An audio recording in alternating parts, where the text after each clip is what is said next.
പ്രിയമുള്ളവരെ, ലൂക്കയുടെ സുവിശേഷം 3-ാമത്തെ അധ്യായം 8 തുടങ്ങി 11 വരെയുള്ള വാക്യങ്ങളാണ് നമ്മൾ വായിച്ചു കേട്ടത്.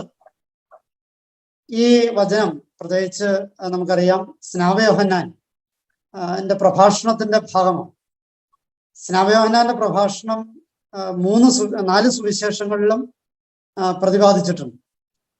ആ 4 സുവിശേഷങ്ങളിൽ പ്രതിപാദിച്ചിട്ടുണ്ട് എങ്കിലും ഫലത്തെക്കുറിച്ച് കൂടുതൽ വ്യക്തമായിട്ട് പറയുന്നത് ലൂക്കയുടെ സുവിശേഷമായതുകൊണ്ടാണ് നമ്മുടെ ഈ നോമ്പ് കാലത്ത് നമ്മുടെ വിചിന്തനത്തിന് വേണ്ടി സഭ ഈ ലൂക്കയുടെ സുവിശേഷം പ്രത്യേകമായിട്ട് തെരഞ്ഞെടുത്തു തന്നത്. നമുക്ക് ഇതിന്റെ ഉള്ള അർത്ഥങ്ങളിലേക്ക് പോകാം. 8-ാമത്തെ വചനത്തിൽ പറയുകയാണ്, മാനസാന്തരത്തെ കുറിച്ചാണ് പറയുക. എന്താണ് മാനസാന്തരം? സ്വാഭാവികമായിട്ടും ഭാഷാപരമായിട്ട് നോക്കുമ്പോൾ മനസ്സിന്റെ അന്തരമാണ്, മനസ്സിന്റെ മാറ്റമാണ് മാനസാന്തരം. ഇത് ബൈബിളിന്റെ പശ്ചാത്തലത്തിൽ നോക്കുമ്പോൾ വളരെ കൃത്യമായിട്ട് ഈശോ പഠിപ്പിച്ച ക്ലാസിക് ആയിട്ടുള്ള ഉദാഹരണം ധൂർത്തപുത്രന്റെ ഉപമ. ആ ഉപമയില് ഈ ധൂർത്തനായ പുത്രൻ അവൻ കിട്ടിയതൊക്കെ ആഘോഷിച്ച് അവസാനിപ്പിച്ചിട്ട് പന്നിക്കൂട്ടത്തില് പോയിരുന്ന് കഴിഞ്ഞിട്ട് അവൻ ചിന്തിക്കുന്ന ഒരു ചിന്തയുണ്ട്. എൻ്റെ പിതാവിന്റെ ഭവനത്തില് എത്രയോ സുഭിക്ഷമായിട്ടാണ് ജീവിക്കുക. എന്നിട്ട് അവൻ തിരിച്ചു പോകാനായിട്ടൊരു തീരുമാനമെടുക്കുന്നുണ്ട്. ഈ തിരിച്ചുപോക്കിന്റെ തീരുമാനമാണ് മാനസാന്തരം എന്ന് പറയും. ഒരു യു-ടേൺ എടുക്കുക. അപ്പൊ നമ്മൾ ഡ്രൈവിംഗ് ഒക്കെ ചെയ്യുന്നവരുടെ ഭാഷയിൽ പറഞ്ഞ ഒരു യു-ടേൺ എടുക്കലാണ് മാനസാന്തരം. ഒരു തിരിച്ചുപോക്ക്, ആ തിരിച്ചുപോക്കിനുള്ള തീരുമാനമാണ്. അത് മനസ്സിന്റെ ഭാഗമാണ്. മനപരിവർത്തനം ആവശ്യമാണെന്നാണ് മാനസാന്തരം നമ്മളെ ഓർമ്മപ്പെടുത്തുക. ഈ പ്രപഞ്ചത്തിലേക്ക് മുഴുവൻ നോക്കുമ്പോൾ ഈ മാറ്റം എന്ന് പറയുന്നത് പ്രപഞ്ചത്തിന്റെ സനാതനമായ സത്യമാണ്. ഒരു പുഴയായത് ഒടുങ്ങാതെ ഒഴുകുന്നത് കൊണ്ടാണ്. ഒഴുക്ക് നിലച്ചു കഴിഞ്ഞാല് പുഴയല്ലാതാകും.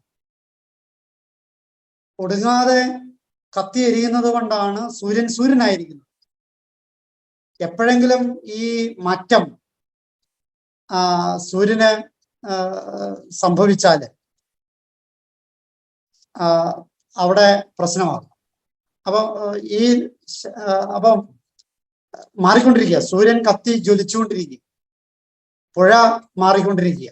അതുകൊണ്ടാണ് സാഹിത്യത്തിൽ ഇങ്ങനെ ഒരു ചൊല്ലുള്ളത്, ഈ നമ്മളൊരു പുഴയില് കാല് കുത്തി കഴിഞ്ഞാല് കരയ്ക്ക് കയറി വീണ്ടും ആ പുഴയിലേക്ക് കാല് വെച്ച് കഴിഞ്ഞാല് പഴയ പുഴയിലല്ല നമ്മൾ കാല് വെച്ചത്. കാരണം പഴയ പുഴയിലെ വെള്ളം ഒഴുകിപ്പോയി. അപ്പോൾ എപ്പോഴും പുഴ ഒഴുകിക്കൊണ്ടിരിക്കുക. അതിന് ചലനമുണ്ട്. സൂര്യന് ചലനമുണ്ട്, ഭൂമിക്ക് ചലനമുണ്ട്. ഭൂമി നിരന്തരം ചലിച്ചുകൊണ്ടിരിക്കുന്നതുകൊണ്ടാണ്, മാറിക്കൊണ്ടിരിക്കുന്നതുകൊണ്ടാണ്, തിരിഞ്ഞുകൊണ്ടിരിക്കുന്നതുകൊണ്ടാണ് നമുക്ക് രാവും പകലും ഒക്കെ ഉള്ളത്, സമയങ്ങളിൽ കൃത്യതയുള്ളത്. അപ്പം ഈ മാറ്റം എന്ന് പറയുന്നത് പ്രപഞ്ചത്തിന്റെ പ്രതിഭാസമാണ്.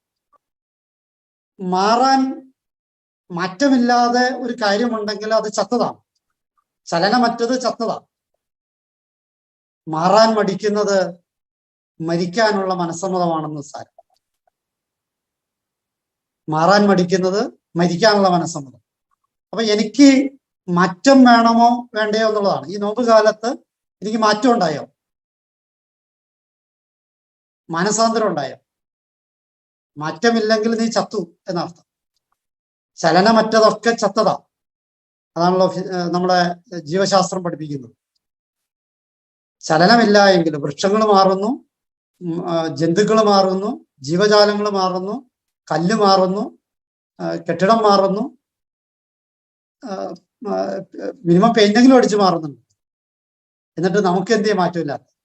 അപ്പോൾ നമ്മൾക്ക് മാറ്റം ഉണ്ടാകണം എന്നാണ് ഒരു ക്രിസ്ത്യാനിയുടെ അടിസ്ഥാന ഭാവം. നിരന്തരമായി മാറിക്കൊണ്ടിരിക്കുക എന്നുള്ളത്.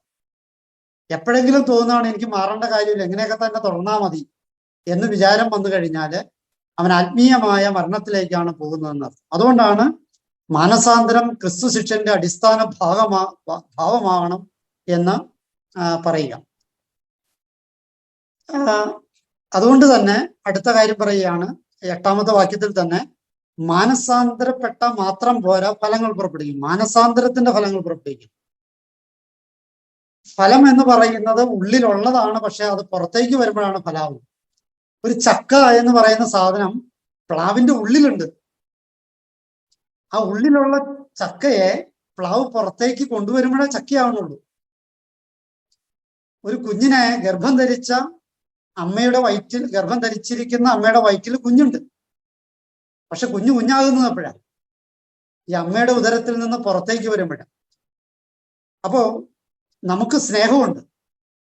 ആ സ്നേഹം അത് പ്രവൃത്തിയായിട്ട് പുറത്തേക്ക് വരുന്നില്ല എങ്കിൽ അത് സ്നേഹമാകും. അപ്പൊ മാനസാന്തരം ഉള്ളിലുണ്ട്, തീരുമാനമുണ്ട് എന്ന് പറഞ്ഞിട്ട് കാര്യമില്ല. അതിന്റെ ഫലങ്ങള്, മാറ്റത്തിന്റെ ഫലങ്ങള് പുറപ്പെടുവിക്കണം. ആ തീരുമാനത്തിന്റെ, ഞാൻ തിരിച്ചു പോകാനായിട്ട് തീരുമാനിക്കുന്നു എന്ന് ധൂർത്തപുത്രൻ, ആ തീരുമാനമാണ് മാനസാന്തരം. പക്ഷെ അതിന്റെ ഫലം എന്ന് പറയുന്നത് അവൻ അങ്ങോട്ട് തിരിച്ചു പോയതാ. അപ്പൊ മാനസാന്തരം ഉണ്ടായാൽ മാത്രം പോരാ, തീരുമാനം ഉണ്ടായാൽ മാത്രം പോരാ, ആ തീരുമാനത്തിന്റെ കർമ്മം ഉണ്ടാകണം. തീരുമാനത്തിന്റെ കർമ്മമാണ് മാനസാന്തരത്തിന്റെ ഫലം എന്ന് പറയും. ഞാൻ തിരിച്ചു പോകും, ഞാൻ പാപങ്ങൾ ഉപേക്ഷിക്കും, ഞാൻ ഇനി കൂടുതൽ മെച്ചപ്പെടും എന്നൊക്കെ തീരുമാനമെടുക്കുന്നത് മാനസാന്തരമാണ്. ശരി, നല്ല കാര്യം. ആ മാനസാന്തരത്തിൽ നിന്നാൽ പോരാ, അതിന്റെ പ്രായോഗിക തലത്തിലേക്ക് വരേണ്ടതുണ്ട് എന്ന് സാരം. അപ്പോ മാനസാന്തരത്തിന്റെ മുമ്പ് ഫലങ്ങൾ ഉണ്ടായിട്ടുണ്ട്. മാനസാന്തരത്തിന് മുമ്പ് ഫലങ്ങൾ ഉണ്ടായിട്ടുണ്ട്. പക്ഷെ ആ ഫലങ്ങളാകരുത് മാനസാന്തരത്തിന്റെ ഫലങ്ങൾ. തീരുമാനത്തിന്റെ പുറത്തുള്ള ഫലങ്ങളാകണം. ഞാൻ തിരിച്ചു പോകാനായിട്ട് തീരുമാനമെടുത്തു, അതിന്റെ ഫലങ്ങൾ. ഇനി 8ാമത്തെ വാക്യത്തിൽ തന്നെ ക്രിസ്തു ഇതിന് അവരുടെ സ്വഭാവം മനസ്സിലാക്കിയിട്ട് ഒരു കാര്യം പറയുന്നുണ്ട്. ഞങ്ങൾക്ക് പിതാവായി അബ്രാഹമുണ്ട് എന്ന് പറഞ്ഞ് നിങ്ങൾ അഭിമാനിക്കണ്ട. കാരണം ഈ കല്ലുകളിൽ നിന്ന് അബ്രാഹത്തിന് സന്താനങ്ങളെ പുറപ്പെടുവിക്കാൻ ദൈവത്തിന് സാധിക്കുമെന്ന് ഞാൻ നിങ്ങളോട് പറയും. അപ്പം ഈ മാനസാന്തരപ്പെടേണ്ട കാര്യമില്ല. കാരണം ഞാൻ പാരമ്പര്യമായിട്ട് ഇങ്ങനെയാണ്, ഞാൻ വർഷങ്ങളായിട്ട് ചെയ്തുകൊണ്ടിരിക്കുന്ന ഇങ്ങനെയാണ്. ഞാൻ വർഷങ്ങളായിട്ട് പള്ളിയുടെ വാതുക്കെയാണ് നിൽക്കുക. ഞാൻ വർഷങ്ങളായിട്ട് പള്ളിയിലെ കുർബാനയ്ക്ക് ചെല്ലുമ്പോൾ ഇന്ന കസേരമേ ഇരിക്കണേ. ഞാൻ വർഷങ്ങളായിട്ട് ഇന്നതുപോലെയാണ് പെരുമാറുന്നത്, എനിക്ക് മാറ്റം വേണ്ട എന്ന് പറഞ്ഞു കഴിഞ്ഞാൽ നേരത്തെ സൂചിപ്പിച്ച പോലെ അത് മരിക്കാനുള്ള മനസ്സമ്മതമാണ്. മാത്രമല്ല ഈ ഇതിന്റെ പാരമ്പര്യത്തിന്റെ പേരിലോ സുഖത്തിന്റെ പേരിലോ സൗകര്യത്തിന്റെ പേരിലോ മറ്റേതെങ്കിലും കാരണത്താല് ഏതൊരു കാരണം പറഞ്ഞാലും മാറാതിരിക്കാൻ എന്ത് കാരണം പറഞ്ഞാലും അത് ദൈവത്തിന്റെ മുമ്പില് വിലപ്പോകില്ല എന്നാണ് സ്നാപയോഹന്നാൻ ഈ വാക്കുകളിലൂടെ നമ്മൾ ഓർമ്മപ്പെടുത്തുക. അബ്രാഹത്തിന്റെ സന്തതിയാണ് നീ എന്ന് പറഞ്ഞാൽ പോലും കാര്യമില്ല. കാരണം അബ്രാഹത്തിന് കല്ലുകളിൽ നിന്ന് കുഞ്ഞുങ്ങളെ ഉണ്ടാക്കാൻ ദൈവത്തിന് സാധിക്കും. അപ്പോ എന്തൊരു ന്യായീകരണം പറഞ്ഞും മാറ്റത്തിൽ നിന്ന് മാറാൻ പറ്റില്ല എന്നാണ് അർത്ഥം. മാറ്റത്തിൽ നിന്ന് മാറാൻ പറ്റില്ല, മാറ്റം ഉണ്ടാകണം. അപ്പം ഒരു ഒഴിവും മാറുന്ന പ്രക്രിയക്കില്ല. മാറാത്ത ഒന്നേ ഉള്ളൂ, അത് മാറ്റത്തിനാണ്. മാറ്റമെന്ന സത്യമാണ് മാറാത്തത് എന്നതാണ് തത്വചിന്തകൾ പറയുക. അപ്പം ഈ ഒരു കാര്യം വളരെ പ്രധാനപ്പെട്ടതാണ്. ഇനി 9ാമത്തെ വാക്യത്തിൽ നമ്മൾ വായിക്കുകയാണ്, വൃക്ഷങ്ങളുടെ വേരിന് കോടാലി വെക്കപ്പെട്ടു കഴിഞ്ഞു. എന്താണ് ഇവിടെ വൃക്ഷങ്ങൾ? 2 തലത്തില് ആ വൃക്ഷങ്ങളെ എടുക്കേണ്ടതുണ്ട്. 1ാമത്തെ തലം അത് യഹൂദരെ വിളിക്കപ്പെട്ട ഇസ്രായേൽ ജനത്തിന് ഒരു കൂട്ടം എന്നുള്ള കണക്ക് വേണമെങ്കിൽ നമുക്ക് എടുക്കാം. ആ ഒരു അർത്ഥത്തിൽ എടുക്കുമ്പോൾ ഇത് ലൂക്കായുടെ സുവിശേഷത്തിലെ 14ാമത്തെ പ്രവചനമാണ്. പ്രവചനം സംഭവിക്കാൻ പോകുന്നത്. അപ്പം കാരണം നല്ല ഫലം കായ്ക്കാത്ത വൃക്ഷങ്ങളെല്ലാം വെട്ടി തീയിലെറിയപ്പെടും. അതൊരു പ്രവചനമാണ്. ഇസ്രായേൽ ജനം ഒരു വൃക്ഷമായിട്ടെടുത്ത് ആ വചനത്തെ നമുക്ക് വ്യാഖ്യാനിക്കാം. ഒരു കൂട്ടം എന്നുള്ള നിലയിൽ, നമ്മുടെ ഒരു കുടുംബം എന്നുള്ള നിലയിൽ വേണമെങ്കിൽ വ്യാഖ്യാനിച്ചെടുക്കും. നല്ല ഫലം പുറപ്പെടുവിക്കാത്ത കുടുംബങ്ങളൊക്കെ വെട്ടി തീയിലേറി. ഒരു ഗ്രൂപ്പിനെ അത്തരത്തില്, നമ്മുടെ ഗ്രൂപ്പിനെ വേണമെങ്കിൽ അത്തരത്തിൽ കൂട്ടിവെച്ച് വായിക്കാം. നല്ല ഫലം മാനസാന്തരത്തിന്റെ ഫലങ്ങൾ പുറപ്പെടുവിക്കുന്നില്ല എങ്കിൽ കോടാലി വെക്കപ്പെട്ട് കഴിയും, തീയിലെറിയപ്പെടും. ഇസ്രായേൽ ജനത്തിന്റെ ചരിത്രപരമായി, ഇനി വ്യക്തിപരമായിട്ട് നമുക്ക് അതിനെ എടുക്കാം. ഒരു കൂട്ടം എന്നുള്ള കണക്കെടുക്കാം. കൂട്ടം എന്നുള്ള കണക്ക് വരുമ്പോൾ അത് ഇസ്രായേൽ ജനത്തിനെ ആവാം, നമ്മുടെ കുടുംബത്തെ ആകാം, ഒരു സഭയെ പോലും ആകാം. ഇപ്പൊ സീറോ മലബാർ സഭയെ വേണമെങ്കിൽ നമ്മൾ കൂടുതൽ അംഗങ്ങൾ സീറോ മലബാറുകാരായതുകൊണ്ട് അത്തരത്തിൽ നമുക്ക് എടുക്കാം. സീറോ മലബാർ സഭയില് മാനസാന്തരത്തിന്റെ ഫലങ്ങൾ പുറപ്പെടുവിക്കുന്നില്ല. ഈ കാലഘട്ടത്തില് ഏറെ വേദനയോടെ, ഏറെ നൊമ്പരത്തോടെ പറയേണ്ട കാര്യമാണത്. അടിയിന്ന് തുടങ്ങി മുകളിൽ വരെ ഒരിടത്തും മാറ്റം വരുന്നില്ല. എല്ലാവരും പിടിച്ച പിടിയാലെ പിടിച്ചുകൊണ്ടിരിക്കുക. എല്ലാവരും അവരവരെടുത്ത നിലപാടിനെ ന്യായീകരിച്ച് അതിന് കാനൻ ലോയും അതിന്റെ മറ്റേ വകുപ്പും ഈ വകുപ്പും മറിച്ച വകുപ്പും ഒക്കെ എടുത്തിട്ട് ഈ വഷളായിക്കൊണ്ടിരിക്കും. ഈ അടുത്ത ദിവസങ്ങളിൽ ഒരു വെല്ലുമ പറഞ്ഞ കാര്യം എന്നെ വല്ലാണ്ട് പൊള്ളിച്ചു. എന്റെ അച്ഛോ, ഈ കാനൻ ലോ പഠിച്ച് കാനൻ ലോ എന്നല്ല വെല്ലുമ പറഞ്ഞു ഈ സഭാ നിയമമൊക്കെ പഠിച്ചിട്ടാണ് ഈ വൃത്തികേട് ഈ മെത്രാന്മാരും അച്ഛന്മാരും അൽമാരും ഒക്കെ കാട്ടിക്കൊണ്ടിരിക്കുന്നത്. ഞങ്ങളെപ്പോലെ ഒന്നും പഠിക്കാത്തവർക്ക് ഒരു കുഴപ്പമില്ലാന്ന്. അത് സത്യത്തിൽ നമുക്കൊരു പൊള്ളലായിട്ട് മാറിയിരുന്നു. ഒന്നും പഠിക്കാത്ത ഞങ്ങൾക്ക് ഒരു കുഴപ്പമില്ലാന്ന്. നിങ്ങൾക്ക് ഈ ഒരുപാട് വകുപ്പ് ന്യായീകരണങ്ങളുള്ളവർക്കായി കുഴപ്പമൊന്നും. അപ്പൊ പറഞ്ഞു വന്നതിന്റെ ചുരുക്കം ഇതാണ്. ഈ ഒരു ഗ്രൂപ്പ് എന്നുള്ള നിലയിൽ സീറോ മലബാർ സഭയെ എടുക്കാം, നമ്മുടെ കൂട്ടായ്മയെ എടുക്കാം, നമ്മുടെ കുടുംബത്തെ എടുക്കാം, ഇസ്രായേൽ ജനത്തെ എടുക്കാം, അങ്ങനെ പിന്നെ വ്യക്തിപരമായിട്ടും എടുക്കാം. ഈ മാറാനായിട്ട് മനസ്സിലായെങ്കിൽ, നല്ല മാറ്റത്തിന്റെ ഫലങ്ങൾ പുറപ്പെടുവിക്കുന്നില്ല എങ്കിൽ തീയിലെറിയപ്പെടും. ഇത് ചരിത്രപരമായിട്ട് AD 70 സംഭവിച്ചിട്ടുണ്ട്. ഇസ്രായേൽ ജനം ഛിന്ന ഭിന്നമായിട്ട് പോകുന്നു. അപ്പൊ ഇത് ലൂക്കായുടെ സുവിശേഷത്തിലെ പ്രവചനമാണ് എന്ന് പറയുമ്പോൾ ആ പ്രവചനത്തിന്റെ ഒരു ഇസ്രായേൽ ജനത്തിന്റെ അടിത്തറയില് അത് ഓൾറെഡി സംഭവിച്ചു കഴിഞ്ഞു. ക്രിസ്തുവിന് ശേഷം 70-ാം ആണ്ടില് ഇസ്രായേൽ ജനത്തിന്റെ തകർച്ചയും പതർച്ചയും ഒക്കെ ഉണ്ടായിട്ടുണ്ട്. കല്ലിന്മേൽ കല്ല് ശേഷിക്കാതെ നശിച്ചു പോയിട്ടുണ്ട് ദേവാലയം. അപ്പൊ അത് നമ്മളൊന്ന് വിലയിരുത്തുന്നത് നല്ലതാണ്. ഇനി ഈ ബൈബിളില് വെട്ടിനെ കുറിച്ച് ധ്യാനിക്കുന്നത് നല്ലതാണ്. ജീവിതത്തില് പല വിധത്തിലുള്ള വെട്ടുകൾ കിട്ടിയിട്ടുള്ളവരാണ് നമ്മളൊക്കെയും തന്നെ. വാക്കുകൊണ്ടുള്ള വെട്ട് കിട്ടിയിട്ടുണ്ടാകും, രോഗം കൊണ്ട് വെട്ട് കിട്ടിയേക്കണവരുണ്ടാകും, തൊഴിൽ പ്രശ്നങ്ങൾ കൊണ്ട് വെട്ട് കിട്ടിയേക്കണവരുണ്ടാകാം, സാമൂഹ്യമായ വെട്ട് കിട്ടിയിട്ടുണ്ടാകാം, ആക്ഷേപങ്ങളുടെ വെട്ട് കിട്ടിയിട്ടുണ്ടാകാം, ഒറ്റപ്പെടലിന്റെ വെട്ട് കിട്ടിയിട്ടുണ്ടാകാം, പല വിധത്തിലുള്ള വെട്ടുകൾ കിട്ടിയിട്ടുണ്ടാകും. ഈ വെട്ട് കിട്ടുമ്പോൾ രണ്ട് കാര്യങ്ങൾ ചിന്തിക്കേണ്ടതുണ്ട്. വെട്ട് കിട്ടിയേക്കുന്നത് എവിടെയാ? കടയ്ക്കാണോ തലയ്ക്കാണോ? കടയ്ക്ക കിട്ടിയാല് അത് നശിപ്പിക്കാനുള്ളതാണ്, തീയിലെറിയാൻ. തലയ്ക്കാണെങ്കിൽ രണ്ട് സാധ്യതയുണ്ട്. കൂടുതൽ കായ്ക്കാനായിട്ട് ഉള്ള വെട്ടി ഒരിക്കലാകാം, അല്ലെങ്കിൽ ഒരു പക്ഷേ വെട്ടിക്കളയേണ്ടത് ചിലത് നമ്മുടെ ജീവിതത്തിൽ ഉണ്ടാകും. ചില ഭാഗങ്ങള്, ചില കാര്യങ്ങള്, ചില നിലപാടുകള്, ചില സമീപനങ്ങള്, ചില ചിന്തകള്, ചില ബന്ധങ്ങള് ഒക്കെ വെട്ടേണ്ടി വരും. അപ്പൊ അതിന്റെ സൂചനയാകും തലയ്ക്ക് വെട്ട് കിട്ടും. അപ്പൊ തലയ്ക്ക് വെട്ട് കിട്ടുന്നത് കൂടുതൽ ഫലം പുറപ്പെടുവിക്കാനാകാം, ചില ഭാഗങ്ങളെ ഒഴിവാക്കാനാകാം. ഇതൊക്കെ വചനത്തിൽ പറയുന്നതാണ്, ഞാൻ പറഞ്ഞതല്ല. എന്റെ വ്യാഖ്യാനമൊന്നുമില്ല, ഞാൻ എന്റെ പോക്കറ്റിൽ നിന്ന് എടുത്ത് പറയണതല്ല, ഇതൊക്കെ ബൈബിളിലുള്ളത്. കൂടുതൽ കായ്ക്കാനായിട്ട് വെട്ടി വരും. പക്ഷെ ഇവിടെ പറയുന്നത് കടയ്ക്കുള്ള വെട്ട. മാനസാന്തരത്തിന്റെ ഫലങ്ങൾ പുറപ്പെടുവിച്ചില്ല എങ്കിൽ കടയ്ക്ക വെട്ട് കിട്ടുന്നതാണ്. രണ്ടു തരത്തിലുള്ള ഫലങ്ങളുണ്ട്. അതിന്റെ ആദ്യത്തെ ഫലമാണ് മാനസാന്തരത്തിന്റെ ഫലം. രണ്ടാമത്തെ ഫലം നമ്മൾ പിന്നീട് പറയും. അപ്പൊ ഈ മാനസാന്തരത്തിന്റെ ഫലം പുറപ്പെടുവിച്ചില്ല എങ്കിൽ കടയ്ക്കല് വെട്ടുകിട്ടും എന്നുള്ളതാണ്. വേരിനാണ് കോടാലി വെക്കുക. വേരിന് വെച്ച് കഴിഞ്ഞാലുള്ള പ്രശ്നം പൂർണ്ണമായിട്ട് നശിച്ചു പോകുന്നു. പിന്നെ പൊട്ടിമുളയ്ക്കാനുള്ള സാധ്യതയില്ല, ശിഖരങ്ങൾ വരാനായിട്ടുള്ള സാധ്യതയില്ല. അത് കടയ്ക്കൽ വെച്ച് കിട്ടിക്കഴിഞ്ഞാൽ നല്ല മരപ്പെട്ടുകാർ നമുക്കറിയാം, ഈ മണ്ണ് തെരഞ്ഞ് അടിയിൽ നിന്നാണ് അതിന്റെ തായ് ഉൾപ്പെടെയാണ് വെട്ടുന്നത്. തായ് വേര് ഉൾപ്പെടെ ശിഖരങ്ങളില് ശാഖാവേരുകളും തായ് വേരുകളും ഉൾപ്പെടെ വെട്ടിയെടുക്കുന്നവരാണ് ബുദ്ധിയുള്ള വെട്ടുകാർ.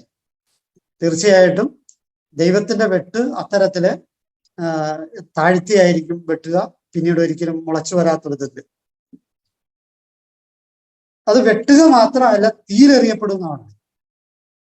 ഏതെങ്കിലും കാരണവശാല് എങ്ങാനും മുളച്ചാലോ. അതുകൊണ്ട് ചില ഈ ശിഖരങ്ങൾ മുളയ്ക്കണ പരിപാടിയുണ്ട്. വെട്ടി നിലത്ത് വീണതിന്റെ കമ്പെങ്ങാനും മുളച്ചാലും, അപ്പൊ കമ്പ് പോലും മുളയ്ക്കരുത്. ക്രിസ്തുവിന്റെ ചില ബൈബിളിലെ ചില നിലപാടുകൾ വളരെ പ്രധാനപ്പെട്ടതാണ്. ഒരു ദുർമാതൃക തരുന്നവനെ കഴുത്തിൽ തിരികല്ല് കെട്ടി കടലിന്റെ ആഴത്തിൽ എറിഞ്ഞു കളയാനാ പറയണം. കൊന്നു കളയാൻ പറയല്ല, കഴുത്തിൽ തിരികല്ല് കെട്ടിയിട്ട് വെറുതെ കടലിലേക്ക് എറിയാൻ പറയല്ല. അവന്റെ ശവം പോലും പൊങ്ങി വരരുത് എന്ന് കണക്കാക്കി അത്രയും കൃത്യതയോടുകൂടിയാണ് ബൈബിളിലെ ശിക്ഷകൾ. വളരെ കൃത്യതയോടുകൂടിയ ശിക്ഷകൾ. ശവം പോലും പൊങ്ങരുത് എന്ന് കണക്കാക്കിയുള്ള ശിക്ഷ. ഇവിടെയോ ഇവന്റെ ശാഖ പോലും എവിടെയെങ്കിലും ഒരു കുരുപ്പുണ്ടായാലോ. അതുകൊണ്ട് വെട്ടി കളഞ്ഞാൽ മാത്രം പോരാ, അത് തീരെറിഞ്ഞ് കത്തിച്ചു കളയുന്നതാണ്. അത്രയും ശക്തമായ നിലപാടാണ് ഈ വചനം നമ്മുടെ മുമ്പിൽ അവതരിപ്പിക്കുന്നത്. വളരെ പൊള്ളുന്ന ഒരു നിലപാടാണ് അത്. അതുകൊണ്ട് അപ്പൊ 10ാമത്തെ വാക്യത്തില് കേൾവിക്കാര് ചോദിക്കുകയാണ്, ഞങ്ങൾ എന്താണ് ചെയ്യേണ്ടത്?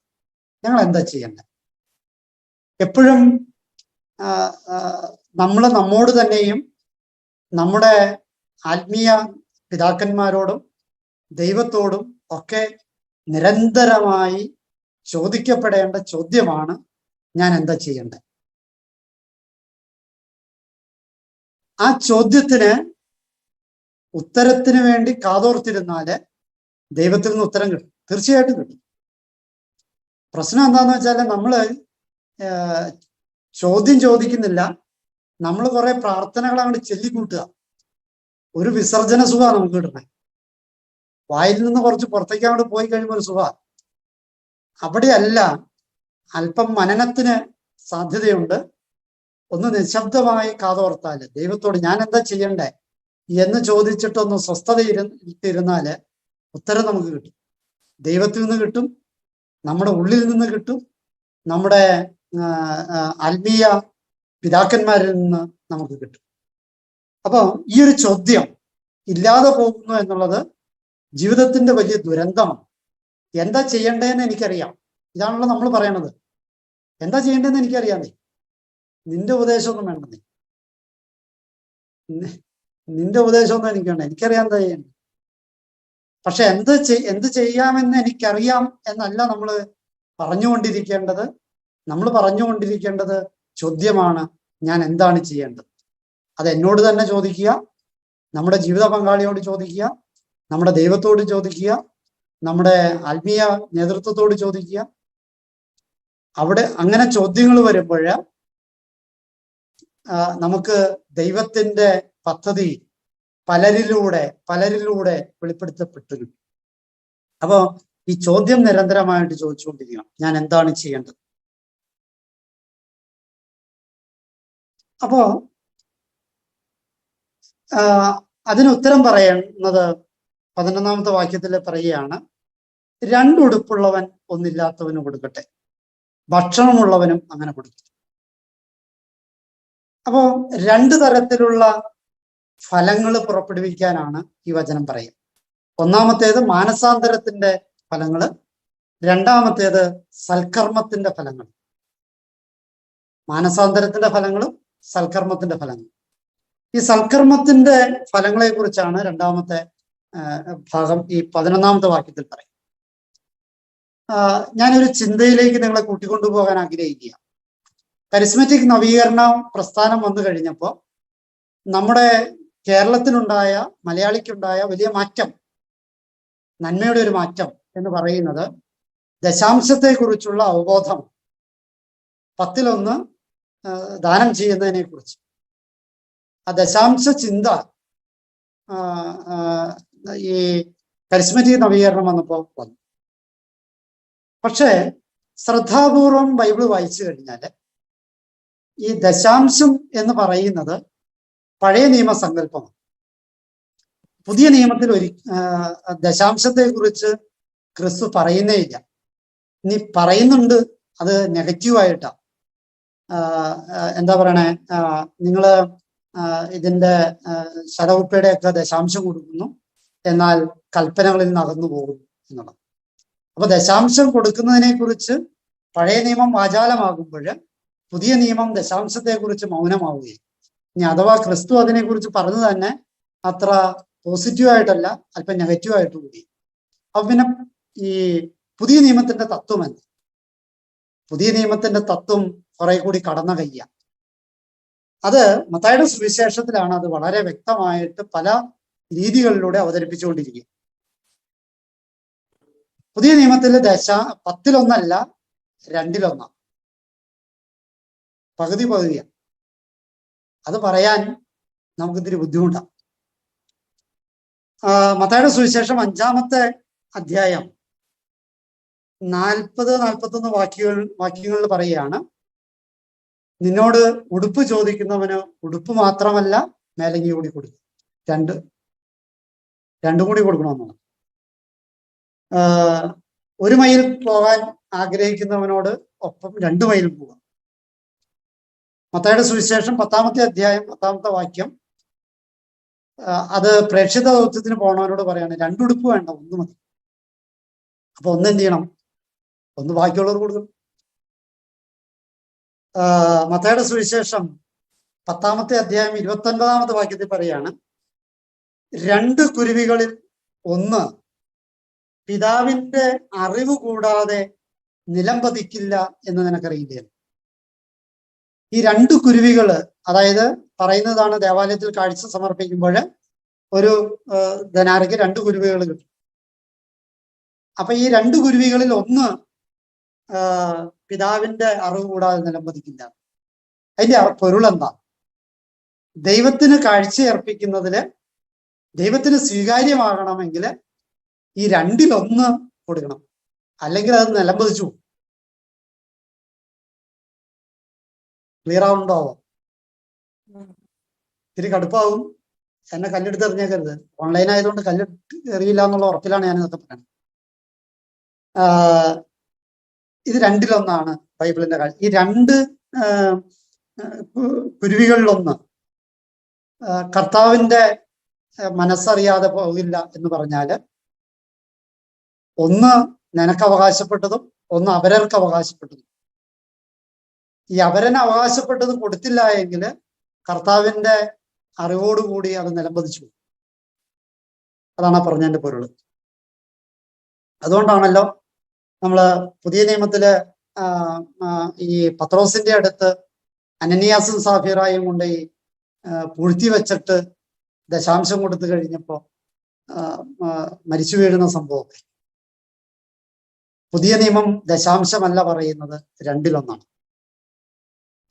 അതുകൊണ്ടാണ് മത്തായിയുടെ സുവിശേഷം 13-ാമത്തെ അധ്യായം 30-ാമത്തെ വാക്യത്തിൽ പറയാണ്, വിളയും കളയും ഒരുമിച്ച് നിൽക്കട്ടെ, വിളവെടുപ്പ് സമയത്ത് കളയെ വേർതിരിക്കാം. അപ്പോ നിന്റെ കയ്യിലുള്ള മൊത്തം നിന്റെ കയ്യിലിരുന്നോട്ടെ. ഈ കള പകുതിയാണ്. ഈ കള ഏതെന്ന് വിളവെടുപ്പിന്റെ സമയത്ത്, വിധിയുടെ സമയത്താണ് തീരുമാനിക്കുന്നത്. പകുതി നിനക്ക് അവകാശപ്പെട്ടതല്ല, അത് കളയാണ്. ഈ ഒരു ആംഗിളിൽ നിന്നുകൊണ്ടാണ് നമ്മൾ ഇതിനെയൊക്കെ വ്യാഖ്യാനിച്ചെടുക്കേണ്ടത്. അതുകൊണ്ട് തന്നെ മത്തായിയുടെ സുവിശേഷം 18-ാമത്തെ അധ്യായം 19-ാമത്തെ വാക്യത്തിൽ പറയാണ്, 2 പേർ യോജിച്ച് ചോദിക്കുന്ന ഏതൊരു കാര്യവും. ആരാ ഈ 2 പേര്? 1 ഞാൻ തന്നെയാണ്, മറ്റൊന്നാരാ? ഞാൻ എൻ്റെ സമ്പത്തില്, എൻ്റെ സമയത്തില്, എൻ്റെ ആരോഗ്യത്തില് പകുതി കൊടുത്തത് ആർക്കാ? അവനോട് കൂടുന്നതാ. രണ്ടുപേര്. അപ്പൊ ഈ രണ്ടിലൊന്നാണ് ബൈബിളിന്റെ പുതിയ നിയമത്തിന്റെ കാഴ്ചപ്പാട്. അതുപോലെ തന്നെ മത്തായിയുടെ സുവിശേഷം 24-ാമത്തെ അധ്യായം 40-ാമത്തെ വാക്യത്തിൽ പറയാണ്, രണ്ടുപേർ വയലിലായിരിക്കും, ഒരാൾ എടുക്കപ്പെടും, മറ്റേ ആൾ അവശേഷിക്കും. അവശേഷിക്കുന്നത് ഏതാ? എടുക്കപ്പെടാതെ പോകുന്നത് ഏതാ? അത് കൊടുക്കാതെ പോകുന്ന പകുതിയാണ്, രണ്ടിലൊന്നാണ്. അപ്പൊ അത് ചിന്തിക്കുന്നത് നല്ലതാണ്. അതുപോലെ തന്നെ 26-ാമത്തെ അധ്യായം 41-ാമത്തെ വാക്യത്തിൽ പറയാണ്, രണ്ടുപേര് തിരികല്ലിൽ ആട്ടിക്കൊണ്ടിരിക്കും, ഒരാൾ എടുക്കപ്പെടും, മറ്റേ ആൾ അവശേഷിക്കും. അവശേഷിക്കുന്ന ആരാ? എടുക്കപ്പെടുന്നത് ആരാ? രണ്ടിലൊന്നാണ് എടുക്കപ്പെടുന്നത്, രണ്ടിലൊന്നാണ് അവശേഷിക്കുന്നത്. സക്കേവൂസ് പറയുകയാണ്, ഞാൻ ആരുടെയെങ്കിലും വക വഞ്ചിച്ചെടുത്തിട്ടുണ്ടെങ്കിൽ 4 ഇരട്ടിയായിട്ട് തിരിച്ചു കൊടുക്കും. കർത്താവ് പറഞ്ഞു, ഒന്നും വേണ്ടിയില്ല. അത് കഴിഞ്ഞ് സക്കേവൂസ് പറയാണ്, എൻ്റെ സ്വത്തിൽ പകുതി ഞാൻ ദരിദ്രർക്ക് കൊടുക്കും. അപ്പൊ കർത്താവ് പറഞ്ഞു, ഇന്ന് ഈ ഭവനം രക്ഷ പ്രാപിച്ചു. അപ്പൊ അതിന്റെ പൊരുൾ എന്താ? പകുതിയാണ് കർത്താവിന്റെ സങ്കല്പം, ദശാംശമല്ല. നമ്മളിപ്പോഴും പിന്നെ കാര്യത്തിൽ എനിക്ക് ആശ്വാസമുള്ളത്, ഈ ദശാംശമെങ്കിലും കൊടുക്കണവര് കുറച്ചു പേര് കരിസ്മാറ്റിക് നവീകരണം വഴി വന്നല്ലോ എന്ന സന്തോഷം. അതുപോലും ഇല്ലാത്ത, മിണ്ടാൻ പറ്റാത്തതിലും ഏതാണുള്ള കൊഞ്ഞപ്പ്. അപ്പൊ ഈ ദശാംശമെങ്കിലും ഉണ്ടെങ്കിൽ അത്രയെങ്കിലും നല്ലത്. പക്ഷെ പുതിയ നിയമത്തിന്റെ കാഴ്ചപ്പാട് ദശാംശത്തിന് അപ്പുറമാണ്, രണ്ടിലൊന്നാണ് എന്ന് ഓർമ്മപ്പെടുത്തിയെന്ന് മാത്രം. അപ്പൊ ചുരുക്കി പറഞ്ഞാല് 2 തരത്തിലുള്ള ഫലങ്ങൾ പുറപ്പെടുവിക്കാനാണ് ഇന്നത്തെ വചനം നമ്മളോട് പറയുക. ഒന്ന് മാനസാന്തരത്തിന്റെ ഫലം, 2 ഈ പങ്കുവെപ്പിന്റെ നന്മയുടെ ഫലങ്ങൾ. ഈ 2 ഫലങ്ങളും പുറപ്പെടുവിക്കാൻ നമുക്ക് ശ്രമിക്കുകയും പ്രാർത്ഥിക്കുകയും ചെയ്യാം.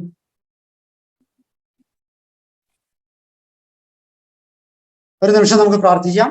കാരണവനായ കർത്താവെ, തിരുസന്നിധിയിൽ ഞങ്ങൾ എല്ലാവരെയും സമർപ്പിക്കുന്നു. ഞങ്ങൾ ഓരോരുത്തരും മാനസാന്തരത്തിന്റെ ഫലങ്ങള് അനുനിമിഷം പുറപ്പെടുവിക്കേണ്ടവരാണ് എന്ന തിരിച്ചറിവ് ഞങ്ങൾക്ക് പ്രദാനം ചെയ്യണമേ. ഞങ്ങൾ വലിയ കുഴപ്പമൊന്നുമില്ലാത്ത ജീവിതം നയിക്കുന്നവരാണ്, വലിയ പ്രശ്നമൊന്നുമില്ല എന്നൊക്കെയുള്ള അർത്ഥത്തില് ഞങ്ങൾ ജീവിതത്തെ മുന്നോട്ട് കൊണ്ടുപോകുമ്പോൾ കുഴപ്പമുണ്ടോ ഇല്ലയോ എന്നുള്ളതല്ല നിന്റെ മാനദണ്ഡം എന്ന് ഞങ്ങൾ തിരിച്ചറിയുന്നു. മാറ്റം ഈ ലോകത്തിന്റെ നിരന്തര പ്രതിഭാസമാണ് എന്ന് ഞങ്ങൾ തിരിച്ചറിയും. മാറാൻ മനസ്സില്ലായ്മ, മാറ്റത്തിന് മനസ്സില്ലായ്മ ഞങ്ങളുടെ ആത്മനാശത്തിന് കാരണമാകും എന്ന് തിരിച്ചറിയും. നല്ല ദൈവമേ, ഞങ്ങളായിരിക്കുന്ന അവസ്ഥയിൽ നിന്ന് ആയിരിക്കേണ്ട അവസ്ഥയിലേക്ക് ഉള്ള മാറ്റം ഞങ്ങൾക്ക് നൽകണമേ.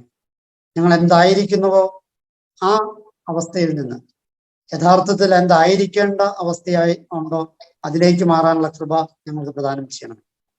മാത്രമല്ല, അതിനുള്ള മനസ്സ് മാത്രമല്ല, അതിലേക്ക് ഫലങ്ങള്, ആ മാനസാന്തരത്തിന്റെ സ്വഭാവങ്ങൾ കാണിക്കാനും ഉള്ള കൃപ ഞങ്ങൾക്ക് പ്രദാനം ചെയ്യണമേ. ഒപ്പം തന്നെ ഞങ്ങൾക്ക് അങ്ങ് അനുവദിച്ചു തന്നിട്ടുള്ള ആയുസ്സും ആരോഗ്യവും സമ്പത്തും മറ്റ് ജീവിത സുഖ സൗകര്യങ്ങളും എല്ലാം മറ്റുള്ളവരുമായിട്ട് പങ്കുവയ്ക്കാൻ, അതുവഴി സ്വർഗത്തിൽ നിക്ഷേപങ്ങളുള്ളവരായി മാറാൻ ഉള്ള കൃപ ഞങ്ങൾക്ക് പ്രദാനം ചെയ്യണമേ. നമ്മുടെ കർത്താവ് ഈശോ മിശിഹായുടെ കൃപയും പിതാവായ ദൈവത്തിന്റെ സ്നേഹവും പരിശുദ്ധാത്മാവിന്റെ സഹവാസവും നമ്മളെല്ലാവരോടും കൂടി ഉണ്ടായിരിക്കട്ടെ, എപ്പോഴും എപ്പോഴും എന്നേക്കും. ആമേൻ. ശരി.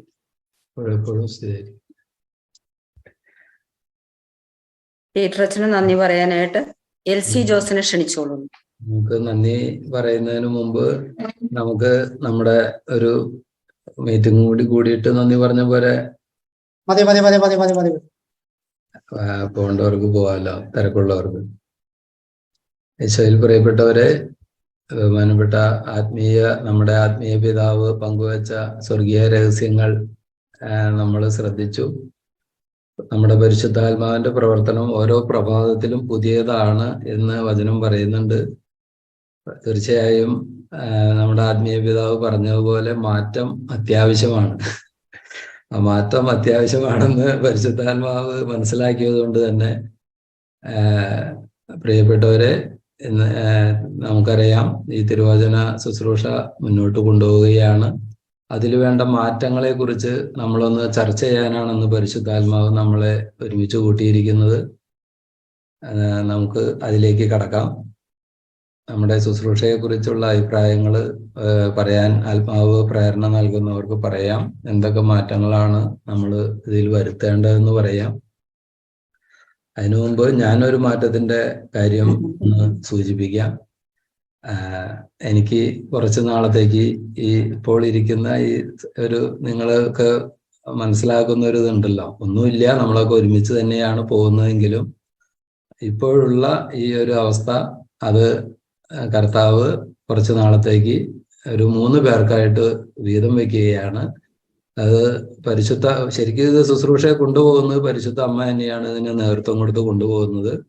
ആ അമ്മയോട് ചേർന്ന് നിന്ന്, ഈ ഭൂമിയിൽ അമ്മയോട് ചേർന്ന് നിന്ന് ഈ ശുശ്രൂഷ നയിക്കാൻ അമ്മയുടെ പേരുള്ള നമ്മുടെ ബഹുമാനപ്പെട്ട മേരി സെലിൻ ടീച്ചറെയും, മേരി സെലിൻ ടീച്ചറോട് ചേർന്ന് നിന്ന് നമ്മുടെ അൽഫോൻസ ടീച്ചറെയും ബീന ടീച്ചറെയും ദൈവം ഒരുക്കിയിരിക്കുകയാണ്.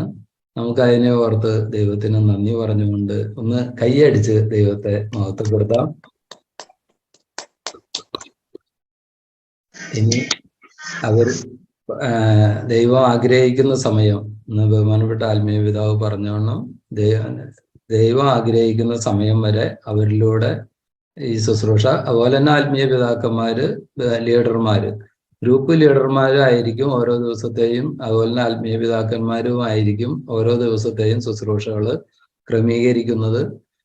അതിന്റെ അത്യാവശ്യം വേണ്ട കാര്യങ്ങൾ ചോദിക്കാനും പറയാനുമാണ് നമ്മൾ 3 പേര് അതിനകത്ത്, മേരി സെലിൻ ടീച്ചറും അൽഫോൻസ ടീച്ചറും ബീന ടീച്ചറും. അപ്പൊ അതായത് ആർക്കെങ്കിലും തടസ്സമുള്ളപ്പോൾ മാറി മാറി ചെയ്യാൻ വേണ്ടിയിട്ടാണ് ദൈവം അങ്ങനെ ക്രമീകരിച്ചിരിക്കുന്നത്. ഗ്രൂപ്പ് ലീഡർമാരും കോഹോസ്റ്റുമാരും ഇതിനോട് സഹകരിക്കണം. ആർക്കെങ്കിലും ഇതിനെപ്പറ്റി എന്തെങ്കിലും പറയാനുണ്ടെങ്കിൽ പറയാം, അല്ലെങ്കിൽ ബഹുമാനപ്പെട്ട പീറ്റർ അച്ഛൻ അവർക്ക് വേണ്ടി പ്രാർത്ഥിച്ച് അവരെ ആ സ്ഥാനത്തേക്ക് അവരോധിക്കും. അതിനുശേഷം നമുക്ക് ചർച്ചകളിലേക്ക് കടക്കാം. കരുണാനായ കർത്താവേ, തിരുസന്നിധിയിൽ ഞങ്ങൾ എല്ലാവരെയും സമർപ്പിച്ച് പ്രാർത്ഥിക്കുന്നു. പ്രത്യേകിച്ച് ചെറിയാൻ ചേട്ടനെയും ലില്ലി ചേച്ചിയും സമർപ്പിച്ച് പ്രാർത്ഥിക്കുന്നു. അവരുടെ പ്രത്യേകമായ കുടുംബത്തിന്റെ ആവശ്യങ്ങളെ തിരുസന്നിധിയിലേക്ക് സമർപ്പിക്കുന്നു. നല്ല ദൈവമേ, നാളിതുവരെ ഞങ്ങളെ നയിച്ച അവരുടെ കർമ്മത്തെ ഓർത്ത് ഞങ്ങൾ എനിക്ക് നന്ദി പറയുന്നു.